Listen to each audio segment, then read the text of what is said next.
Hello everybody, I am Neeta Sharma from Metro Computers. आइए आज की वीडियो में हम थोड़ा सा बढ़ते हैं। पिछली वीडियो में मैंने आपको प्रोग्राम के एग्जांपल के साथ इनहेरिटेंस बताया था और आज की वीडियो में मैं आपको बताने जाने वाली हूँ कि अब तक जो हमने कुछ प्रोग्राम करे, एक क्लास का प्रोग्राम करा और मुश्किल से हमने 2-3 प्रोग्राम करे, लेकिन उन 2-3 प्रोग्राम से ही हम कितना कुछ सीख चुके हैं और इसमें हम रिवाइज भी होगा, लेकिन साथ में हम कुछ नई चीजों को भी यहाँ पर समझेंगे, क्योंकि अब आपके लिए उन नई चीजों को समझने में और आसानी होगी। क्योंकि ऊप्स को समझने के लिए ऊप्स के सारे जो सारी टर्म्स जो हैं, सारे कंसेप्ट जो हैं, उन्हें अच्छे से समझना बहुत जरूरी है। वरना आपको, क्योंकि आपको प्लेसमेंट में सबसे ज्यादा क्वेश्चंस जो होते हैं वो ऊप्स में से और आपके डीएसए में से पूछे जाते हैं। तो अगर आपको प्लेसमेंट चाहिए तो आप डीएसए को भी बिल्कुल कंप्लीट कर लें और साथ में प्रोग्रामिंग लैंग्वेज को एक को बहुत अच्छे से कंप्लीट कर लें। प्रोग्रामिंग लैंग्वेज में सिंपल तो मैंने बहुत सारे प्रोग्राम बना के डाले हुए हैं, आप उन्हें भी देख सकते हैं। यानी बेसिक C++ और बेसिक सी आप वहां से सीख सकते हैं।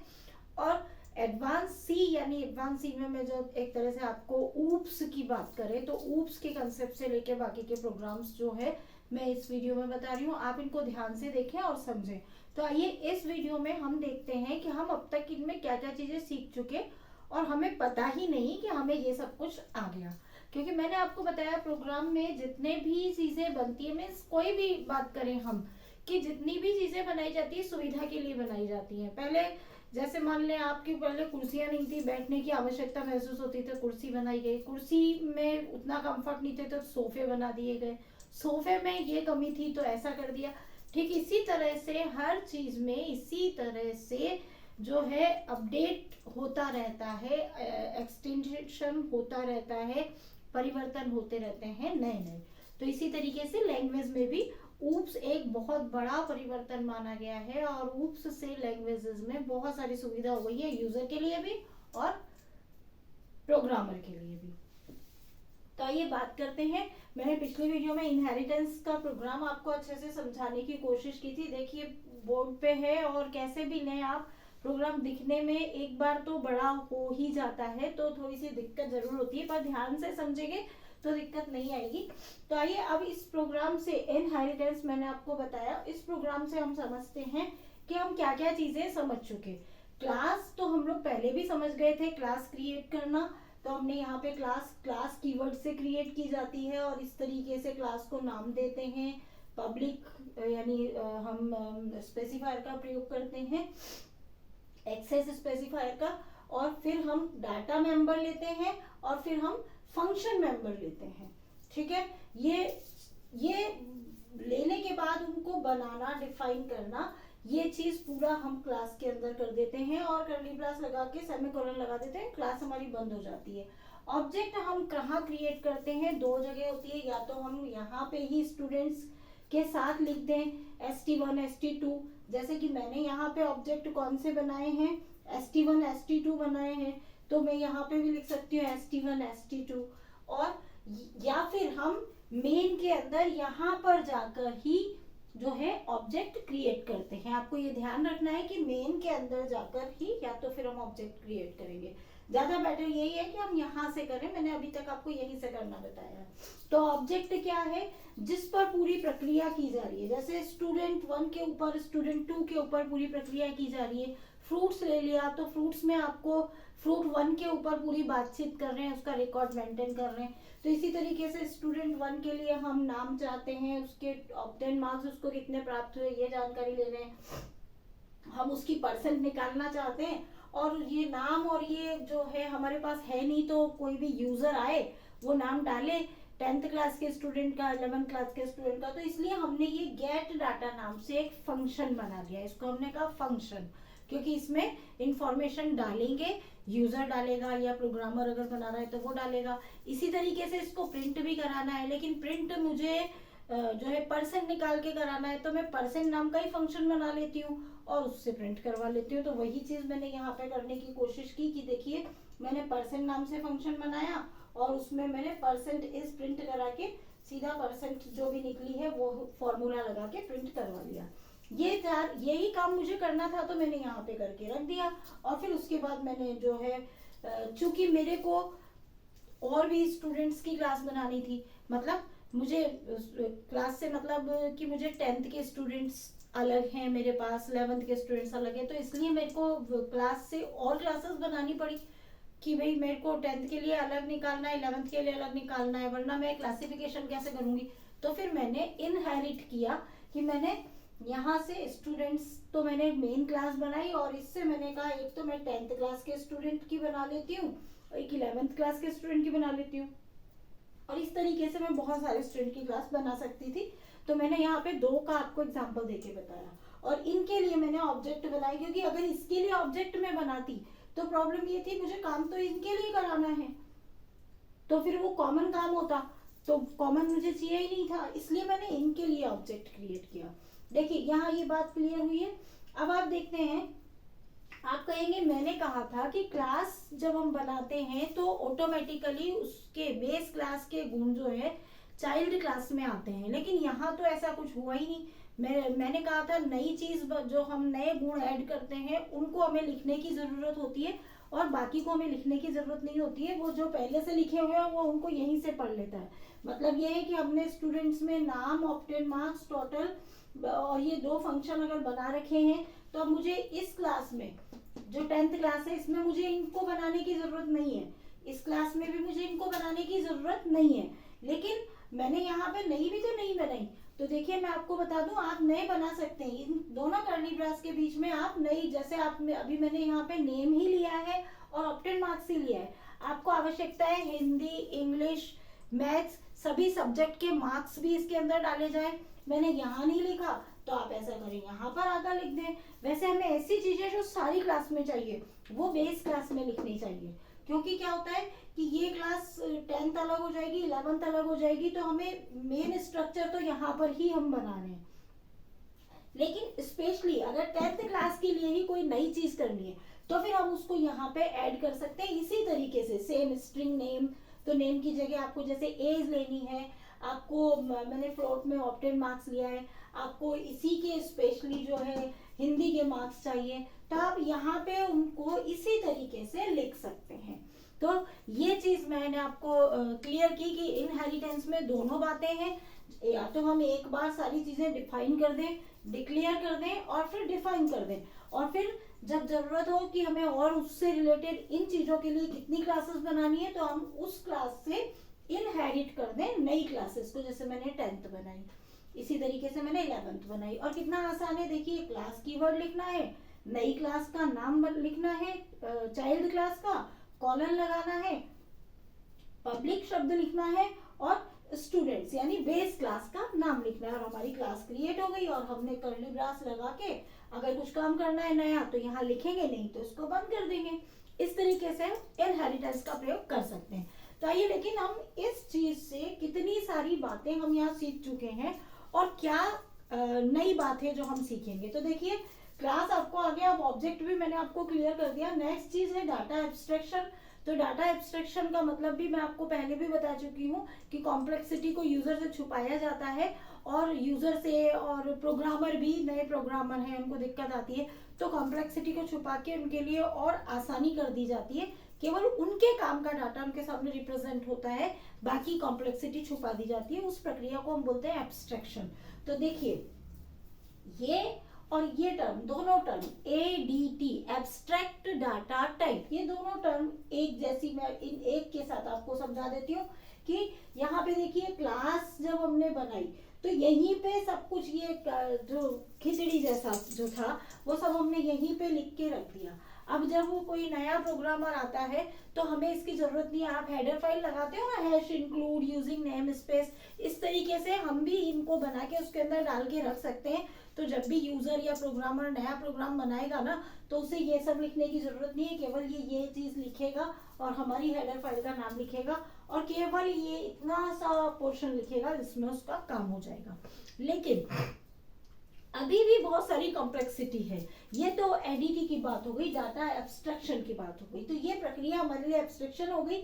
और ये जो पूरा एक क्लास यहाँ से बना के यहाँ तक इसके अंदर इसको पैक करके रख लिया, इसको हमने एनकैप्सुलेशन कहा, और कॉम्प्लेक्सिटी को छुपा दिया, यहाँ पे कुछ दिखना ही नहीं है, ये सब तो गायब हो जाना है। तो अब आती है नेक्स्ट चीज, इनहेरिटेंस। एडीटी की मैं बात कर रही थी कि एब्स्ट्रैक्शन, तो एब्स्ट्रैक्ट डाटा टाइप, ये इसीलिए चूंकि क्लास में सारी ऐसी कॉम्प्लेक्सिटी को छुपा के और रैप करके एक जगह पे रख लिया जाता है, इसलिए क्लास को एब्स्ट्रैक्ट डाटा टाइप कहते हैं। यानी डाटा टाइप है क्लास भी एक, और लेकिन कैसा है, एब्स्ट्रैक्ट, जिसके अंदर बहुत सारी कॉम्प्लेक्सिटी छुपी हुई है। देखिए हम यहाँ तक इस चीज को समझ गए। नेक्स्ट इनहेरिटेंस जो मैंने अभी आपको बताया। अब आती है हमारी बात पॉलीमॉर्फिज्म की। तो देखिए इसको यहाँ से समझें पॉलीमॉर्फिज्म को, इसके बाद एक एग्जांपल से हम समझेंगे, लेकिन यहाँ से समझें कि जैसे ये गेट डाटा फंक्शन है और ये पर फंक्शन है, मैंने क्लास 10th के लिए भी काम में लिया और 11th के स्टूडेंट के लिए भी मैंने ये काम में लिया। तो यही चीज एक तरह से यहाँ तो क्या हुआ कि ये गेट डाटा ही काम में लेना था और एज इट इज ही काम में लेना था, इन दोनों की सेम इंफॉर्मेशन ही रखनी थी। लेकिन कई बार ऐसा होता है कि हमें मान लीजिए कि फंक्शन का नाम एक ही रखना है और हमें काम उससे अलग अलग कराने हैं। जैसे मान लीजिए मैंने ड्रॉ नाम से एक फंक्शन बनाया, मैं यहाँ पे एक क्लास बना रही हूँ कि डायग्राम बनाए, उसका नाम मैं डायग्राम दे देती हूँ। तो डायग्राम में मुझे फंक्शन बनाना पड़ेगा कि सर्किल ड्रॉ करो, बॉक्स ड्रॉ करो, रेक्टेंगल ड्रॉ करो। तो यानी काम तो क्या करवाना है, ड्रॉ, लेकिन सर्किल ड्रॉ करवाना है, रेक्टेंगल ड्रॉ करवाना है। तो थोड़ा सा इसके अंदर का जो इसके पैरामीटर्स जिन्हें हम बोलते हैं वो बदल जाएंगे। धीरे धीरे मैं समझाऊंगी पैरामीटर्स क्या होते हैं। जितने भी ये जो होते हैं हम ब्रैकेट के अंदर जो भी नाम, ऐसे नाम लिखते हैं, ये सब इसके पैरामीटर्स कहलाते हैं। जैसे ये इस समय पे तो पैरामीटर्स, आर्गुमेंट यानी फंक्शन के वेरिएबल्स पैरामीटर्स या आर्गुमेंट्स कहलाते हैं। तो ये आर्गुमेंट्स की संख्या या डाटा टाइप जो है यहाँ पे अगर चेंज हो जाते हैं तो फिर हमारा वही फंक्शन जो है नाम वही रहेगा, लेकिन काम अपने आप जहाँ पे जैसी होगी, जब उससे कहेंगे कि सर्किल ड्रॉ करो तो वो सर्किल ड्रॉ करेगा, जब उससे कहेंगे कि रेक्टेंगल ड्रॉ करो तो वो रेक्टेंगल ड्रॉ करेगा। यही चीज हमारी कहलाती है पॉलीमॉर्फिज्म। तो यहाँ ये आपकी पॉलीमॉर्फिज्म तो नहीं हो रहा है, क्यों? क्योंकि गेट डाटा को और इनको यूज में तो लिया, लेकिन वो तो एज इट इज यूज में लेने थे, हमें इसमें कुछ परिवर्तन ही नहीं करना था, इसलिए इसको हम पॉलीमॉर्फिज्म नहीं कहेंगे, ये इनहेरिटेंस ही है और ये फैसिलिटी है कि हम इस तरीके से प्रयोग में ले सकते हैं। इस चीज को तो बोलते हैं मैसेज पासिंग। यहाँ पे आ जाए आप, मैसेज पासिंग, क्योंकि हमने जो यहाँ पे लिखे हैं, ये जो फंक्शन लिखा है गेट डाटा, तो गेट डाटा का मैसेज किसको जा रहा है, ये ST1 को जा रहा है, यानी 10th के ऑब्जेक्ट को भी जा रहा है, 11th के ऑब्जेक्ट को भी जा रहा है। परसेंट का जो मैसेज किसको जा रहा है, यानी परसेंट किसके पास कौन कौन निकाल सकता है, 10th का स्टूडेंट भी निकाल सकता है, 11th का स्टूडेंट भी निकाल सकता है। तो ये प्रक्रिया हमारी क्या कहलाती है, मैसेज पासिंग। तो इसमें इनहेरिटेंस और हमने देखी मैसेज पासिंग। अभी हम इसको पॉलीमॉर्फिज्म नहीं कह सकते, लेकिन देखिए अब आपको क्लास बनानी है बहुत सारी, टीचर्स के बारे में भी रिकॉर्ड रखना है आपको, स्टूडेंट्स के बारे में भी रिकॉर्ड रखना है आपको, और भी स्टाफ में बहुत सारे लोग हैं, सबका रिकॉर्ड आपको रखना है। तो देखिए आप अलग अलग क्लासेस बनाएंगे, तो जब हम अलग अलग क्लासेस बनाएंगे तो हमें जब एक सॉफ्टवेयर बनाते हैं तो प्रोग्राम फंक्शन बहुत बड़ा हो जाता है, और बहुत बड़ा हो जाता है तो मान लीजिए अभी तो ये केवल इतना सा प्रोग्राम है, ये बिल्कुल जरा सी इंफॉर्मेशन है आपके सामने, इसमें हमारे लिए खिचड़ी हो रहा है। तो हम तो भूल जाएंगे बना के, हम प्रोग्राम बना के रख लिया, सॉफ्टवेयर बना के रख लिया, अब मुझे तो पता ही नहीं है मैंने फंक्शन कौन सा बनाया था, आगे मुझे और प्रोग्राम बनाना है, उसी को लंबा करना है। मुझे टीचर्स के लिए मैंने क्या फंक्शन बनाया था मुझे ध्यान नहीं है, स्टूडेंट्स के लिए क्या फंक्शन बनाया था मुझे ध्यान नहीं है। इस समस्या के समाधान के लिए जो है सब में हम जो है सेम मतलब फंक्शन का नाम सेम रख सकते हैं, और उनके जो अंदर जो अपने आप ये टीचर के लिए काम करेगा, वो स्टूडेंट के लिए काम करेगा, अलग अलग जगह पे अलग अलग लोगों के लिए काम करेगा, तो उसमें अपने आप डाटा टाइप्स भी बदलेंगे। इस तरीके की के काम के लिए हम जो एक ही फंक्शन बना के उसको अलग अलग जगह पे काम में ले सकते हैं, तो वो चीज कहलाती है पॉलीमॉर्फिज्म। हम नेक्स्ट वीडियो में इसको अच्छे से एक एग्जांपल के साथ समझेंगे। फिलहाल यहाँ तक हम जो समझ चुके हैं इसकी हम बात बाद में करेंगे। अभी मैंने आपको केवल ये समझाया कि सेम नाम होगा, लेकिन जैसे इसमें 2 वेरिएबल लिए हैं, 3 वेरिएबल लिए हैं, हम इसमें 3 की जगह 4 ले सकते हैं, 2 ले सकते हैं। इस तरीके से उसको चेंज कर देंगे और नाम सेम ही रख देंगे, तो फिर हमारी ये चीज क्या हो जाएगी, पॉलीमॉर्फिज्म कहलाएगी। अलग अलग जहाँ पे हमें आवश्यकता होगी तब हम उसको काम में ले सकते हैं। उसका एक तरीका होता है जो हम पॉलीमॉर्फिज्म के अंदर ही चलेंगे तब हम इनको सीखेंगे। अब देखिए, अब हम बात करते हैं डायनेमिक बाइंडिंग। क्या होता है, ये ऊप्स के अंदर इतनी बढ़िया फैसिलिटीज हैं जो कि पुरानी जो प्रोसीजरल लैंग्वेज थी उसमें नहीं थी। डायनेमिक बाइंडिंग क्या है कि अभी आपने ये स्ट्रक्चर बना के रख लिया, ये टेम्पलेट बना के रख लिया, तो अब ये टेम्पलेट बना के टेम्पलेट के लिए स्पेस घिरा हुआ है। मैं नेक्स्ट वीडियो में जैसे जैसे अपन पढ़ेंगे मैं बताऊंगी भी सही कि ये किस तरीके से स्पेस घेरता है। क्लास जब हम बनाते हैं तो किस तरीके से स्पेस मेमोरी में घेरती है, ये कितना स्पेस घेरती है, ये भी अपन बात करेंगे। लेकिन फिलहाल मैं ये बात कर रही थी कि ये हम बना के रख लेते हैं, तो अब ये स्पेस घिरा हुआ है, लेकिन ये स्पेस तब ही घिरेगा जब हम मेन में जाके बनाएंगे। यानी जब तक हम मेन नहीं बना रहे हैं तब तक इस चीजों के लिए कोई भी प्रक्रिया नहीं हो रही। यानी ये ST1 जो है 10th का स्टूडेंट्स से अभी नहीं जुड़ रहा। कब जुड़ेगा, जब हम मेन बनाएंगे। तो इसका मतलब एक इस प्रोसेस से कंपाइलर को बचना पड़ता है, बच जाता है आराम से, उसको हेडेक नहीं रहती कि मैं इसके लिए ऑब्जेक्ट बनाऊं या याद रखूं, ये करूं वो करूं। जब भी यूजर को जरूरत होगी, जब वो मेन लिखेगा तब कंपाइलर सोचेगा अच्छा आपको अब जरूरत है तो ठीक है, मैं देखता हूँ कि स्ट्रक्चर में स्टूडेंट्स नाम से स्ट्रक्चर है, हाँ ठीक है स्टूडेंट्स नाम से स्ट्रक्चर है, तो वो जो नाम आपका ठीक है ST1 10th क्लास का स्टूडेंट है, ऑब्जेक्ट है, मैं समझ गया। तो यानी डायनेमिक मतलब क्या होता है, गतिशील। यहाँ पे अगर हम समझें तो रन टाइम पर। अब गतिशील मतलब परिवर्तन, बदलता है मान। जैसे आपने कहा, अगर आपसे कोई कहे कि स्क्वायर बताएं, एक नंबर का स्क्वायर बताएं, तो आप क्या कहेंगे कि स्क्वायर आप मुझे नंबर बता दें, तो मैं कहूंगी 2 4, पर 2 4 नहीं, मैं कहूंगी आप फॉर्मूला बता दें, मैं तुम्हें देख लूंगी। तो फिर आप क्या कहेंगे कि माना की नंबर है n, तो ये माना की जो n हमने बोला ये कहलाते हैं हमारे वेरिएबल। ठीक है, तो वही वेरिएबल मैं भी यहाँ बात कर रही थी किस चीज की, डायनेमिक बाइंडिंग। हाँ, वही वेरिएबल। तो हमने n क्यों लिया, क्योंकि हो सकता है मुझे 2 का निकालना हो, अगली बार मुझे 4 का निकालना हो, अगली बार मुझे 1342 का निकालना हो स्क्वायर। यानी यहाँ मेरी वैल्यू बदल रही है। तो जब वैल्यू बदली जाती है तो हम उसको वेरिएबल बोलते हैं साधारण भाषा में। लेकिन एक क्लास के अंदर जब हम बात कर रहे हैं तो जब वैल्यू बदली जा रही है और जोड़ा जा रहा है नई वैल्यू से, तो वो जो प्रक्रिया कहलाती है डायनेमिक बाइंडिंग। इसी को बोलते हैं डायनेमिक, परिवर्तन हो रहा है क्लास में ही नहीं। ये डायनेमिक इनिशियलाइजेशन आपके शब्द सिंपल वे में भी काम आता है। अभी मैंने आपको टर्म्स नहीं बताई है, बेसिक C++ की मैं बताऊंगी आपको। तो उसको डायनेमिक शब्द मतलब गतिशील, उसमें गति हो रही है, परिवर्तन होता है। तो ये रन टाइम पर जब प्रोग्राम रन कर रहा है, जब प्रोग्राम गति कर रहा है, उस समय पर ऑब्जेक्ट्स को क्लास के टेम्पलेट से जोड़ता है, क्लास के पूरे स्ट्रक्चर से जोड़ता है। इस प्रक्रिया को हम बोलते हैं डायनेमिक बाइंडिंग। तो अब आप समझ गए।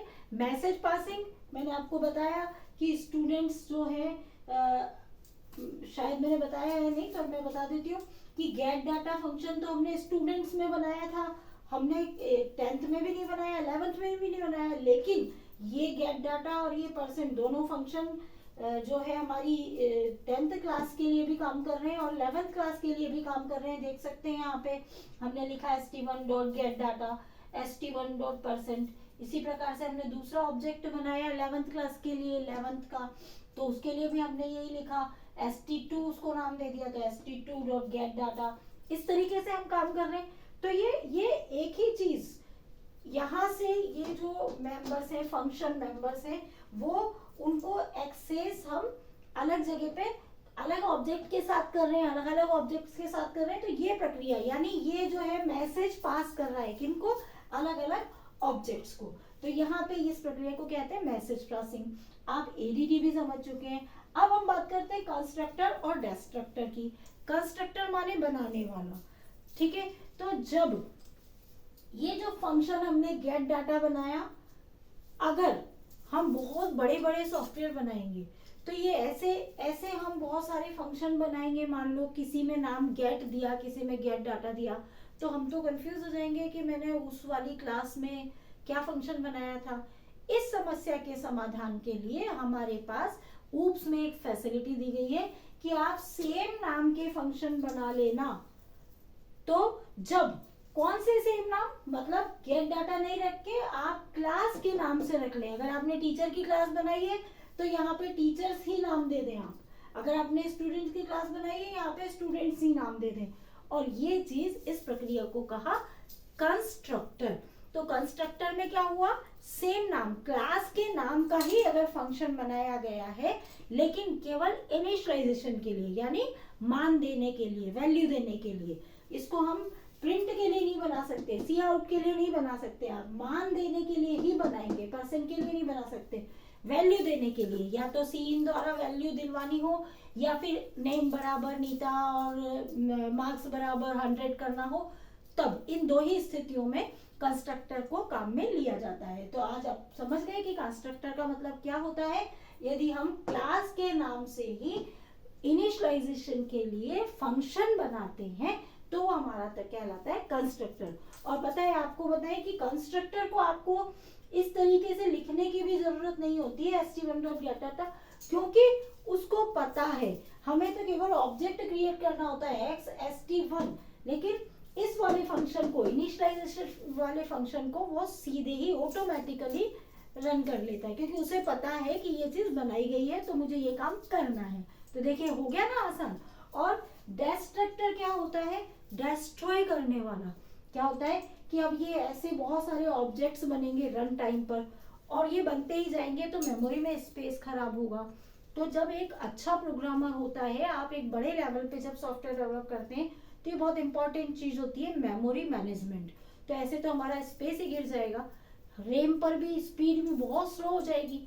तो इसलिए एक और सुविधा हमें दी गई कि ये जो कंस्ट्रक्टर, जो आपने ये जितना भी ये जो बने ना आपके कंस्ट्रक्टर और ऑब्जेक्ट बने, तो ये जब इनका काम खत्म हो जाता है ये अपने आप डिलीट हो जाते हैं। थोड़ा सा प्रोसेस है, हम नेक्स्ट वीडियो में धीरे धीरे सीखेंगे कैसे हो क्या, तब ये अपने आप डिलीट हो जाते हैं। तो मेमोरी में से स्पेस खत्म हो जाता है, यानी मेमोरी वापस खाली हो जाती है। तो ये हमारा कहलाया डिस्ट्रक्टर। और बहुत कुछ मैं आपको बताने वाली हूँ अपनी नेक्स्ट वीडियो में। तो मेरी वीडियो यदि आपके लिए उपयोगी है तो लाइक करें, कमेंट करें, शेयर करें, और मिलते हैं नेक्स्ट वीडियो में। Okay, bye, thank you.